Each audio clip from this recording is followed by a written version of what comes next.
বিসমিল্লাহির রহমানির রহিম। ঈদ মোবারক। প্রিয় দেশবাসী, আসসালামু আলাইকুম। ত্যাগ, তাকওয়া আর সংযমের শিক্ষা দিয়ে বিদায় নিয়েছে পবিত্র মাহে রমাদান।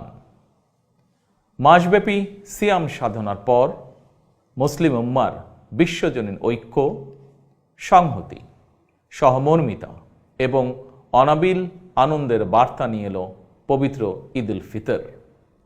প্রতিটি ঘরে, প্রতিটি পরিবারে ঈদ আনন্দ পৌঁছে যাক সকলের তরে। আসুন আমরা রমাদানের আদর্শে উদ্বুদ্ধ হয়ে একে অপরের সঙ্গে পবিত্র ঈদ আনন্দ ভাগাভাগি করে নেই। ঈদ উল ফিতর উপলক্ষে আমি প্রিয় দেশবাসীকে জানাই পবিত্র ঈদ উল ফিতরের শুভেচ্ছা। বাংলাদেশ সহ বিশ্ব মুসলিম উম্মার প্রতি জানাই আন্তরিক অভিনন্দন ও মোবারকবাদ। ঈদ মোবারক। আল্লাহ হাফেজ।